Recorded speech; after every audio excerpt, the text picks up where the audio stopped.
The baffling history of the Pollock twins has been used many times as proof of reincarnation.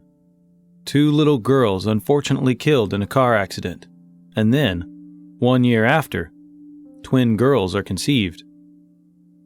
The Pollock twins had a spooky similarity and a weird knowledge of their deceased sisters' lives. Are the Pollock twins proof of rebirth? Do you think reincarnation is conceivable? There is no one concrete answer to these questions. On many events, reincarnation turns into a very confounded secret that nobody can clarify. Nobody yet has been able to understand what happens when one quits breathing and blood quits rushing through the veins. Many consider that death is just the end. However, there are a few cases that even science has neglected to clarify. The case of the Pollock sisters is one of these cases. Let's investigate. First, we'll look into what reincarnation is. Reincarnation, or transmigration, is the belief that a being can begin once again in another life and body after they have died. Profoundly, it addresses a critical aspect of the convention of cyclic presence that is integral to significant Indian religions like Buddhism, Hinduism, and Sikhism. Therefore, individuals all over the planet accept that they will continue on to one more life after death, one whose quality will be founded on their activities based on the previous one. Demonstrating this principle can be very troublesome since there is no unmistakable logic reason for enduring demise. Be that as it may, cases like the Pollock twins can make the hardest cynics question their harshest judgment. The fate of the Pollock sisters in 1957. On a Sunday morning in May of 1957, a woman had been persuasively isolated from her kids, and she chose to end it all by ending her life. She took what she accepted to be deadly amounts of anti-inflammatory medicine and phenobarbitones and got into her vehicle fully intent on crashing somewhere and ending her life. Occupants of the small community of Hexham, Northumberland, England, saw her passing whimsically through the calm roads. Her last stop was a wall running along a walkway. She slammed into it, yet didn't kick the bucket. All things considered, the crash killed 3 children who turned out to be strolling to the chapel at that exact instant. They were caught between the vehicle and the wall behind them. The effect of the crash threw them into the air like cricket balls. The lady responsible was arrested and sent to a psychiatric facility.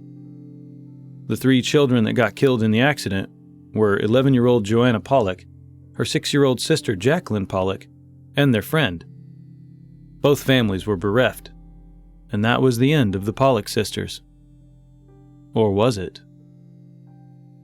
The Pollock family, which had consisted of 4 boys and 2 girls before the passing of Joanna and Jacqueline, held solid, strict convictions. John converted over to Catholicism in his late teens from the Church of England. Interestingly, Florence had grown up as a Salvation Army Christian church member and changed over to Catholicism right before the marriage. John felt there was a heavenly reason for his girl's demise. While he was religious, he had special interests not ordinarily held by Christians. He was captivated by mysticism, the mysterious, and reincarnation, all from an early age. After the misfortune, they implored God, looking for solace, and, for John's situation, requesting that God return his little girls back to him. A new life, or the reincarnation of an old one? The day Joanna and Jacqueline's demise, John had a dream of them being in a paradise. Then, at that point, he professed to have sensed the spirits of the girls in the room of the house and invested a ton of energy there, just to be near his little girls once again. He accepted that his supplications would be replied, and that his little girls would come back through reincarnation. Florence, on the other hand, didn't have as much confidence as her husband, and this caused a contention between the two, and unsurprisingly put their marriage on edge. Be that as it may, things changed when after 1 year Florence became pregnant once again. Neither John nor Florence had twins anywhere in their family ancestry. However, John was confident that the pregnancy would result in twins.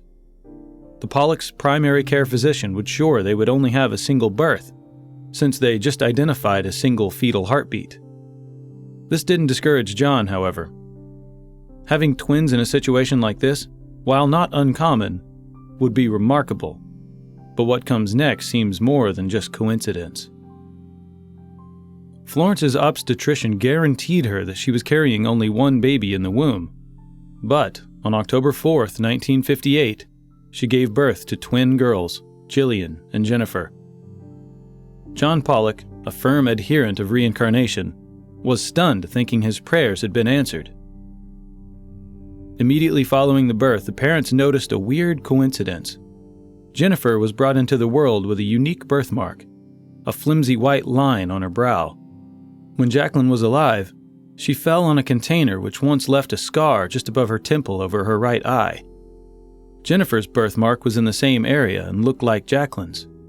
Florence stayed wary, but she also saw that Jennifer had a second birthmark on her midriff that was frightfully similar to the one Jacqueline had in that very same area. Interesting, right? Well, this was just the beginning of many more coincidences to come. At the point when the twins were still children, the Pollocks moved to a different city and put forth a valiant effort to forget about the past.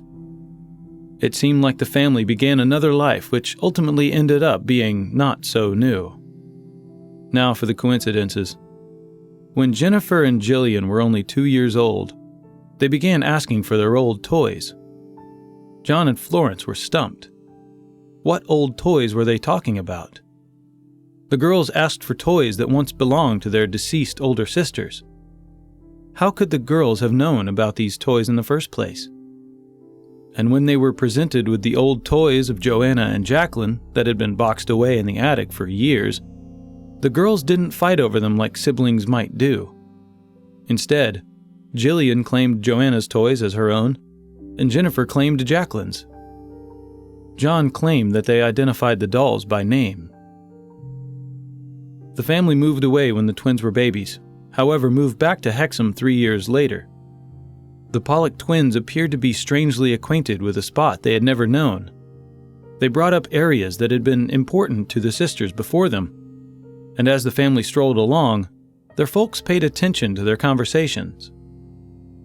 "The school's not far off," said one of the Pollock twins, despite the fact that the school their dead sisters had gone to was still very much hidden by the church. "That is the place where we used to play in the playground," said the other. The twins knew their home and the townspeople. They were familiar with Hexham landmarks. Again, how was any of this possible? The girls were babies when they lived in Hexham. Somehow they identified with the favorite locations of their deceased sisters. They enjoyed the same foods. They had the same taste in clothing. They were familiar with friends of their older sisters. They sang the same songs. They had the same habits and customs in the way that they talked and protected each other. One appeared to be bigger, and the other accepted the guide without any problem. Since Joanna was 5 years older than Jacqueline, she had taken a more nurturing and dependable role toward her younger sister. The Pollock parents noticed a similar dynamic to the twins. Jillian was acting more adult and dependable than Jennifer, and Jennifer acknowledged Jillian's protective demeanor towards her without any hesitation or question. And yet the coincidences continued. Joanna adored trying different things with costumes and acting in plays that she made up. Jillian had similar interests. Joanna used to say regularly, "I won't ever be a woman," something her folks later comprehended as a hunch that she'll never grow up. Joanna and Jacqueline were raised predominantly by their grandma, and the twins held the same adoration and affection towards their grandma. Joanna and Jacqueline preferred brushing people's hair, particularly their dads. So did Jillian and Jennifer.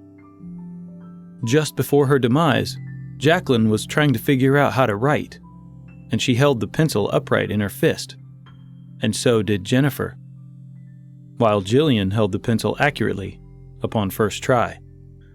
Joanna had a slender build, while little Jacqueline was more stocky.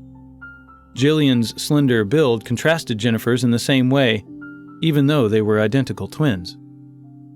Florence Pollock claimed that she overheard her twins discussing the details of the accident while during a play one afternoon. She found Jillian holding Jennifer's head at one time saying, "The blood's coming out of your eyes. That's where the car hit you." The girls also showed that they had an extreme phobia of vehicles. These strange coincidences seemed to have faded by the time the girls turned 5, but their story attracted the attention of Dr. Ian Stevenson, a child psychologist. He studied the Pollocks from 1964 until 1985. In light of the markings and recollections, Stevenson presumed that the twins were for sure the sisters reincarnated. He explicitly noticed that they had even assumed the characters of the perished sisters. Despite Stevenson's trust in the young ladies, a couple of years later when they turned 5, the memories vanished. Eventually, the 2 young ladies proceeded to carry on with completely normal lives until 1981. Jillian had dreams which she saw herself playing in a sandpit in Wickham, a town the family lived in when Joanna was only 3 years of age. Jillian depicted the yard, the house, and the nurseries accurately. She had never been to Wickham. So, do the Pollock sisters prove reincarnation? More than 60 years later, the door of mystery remains open.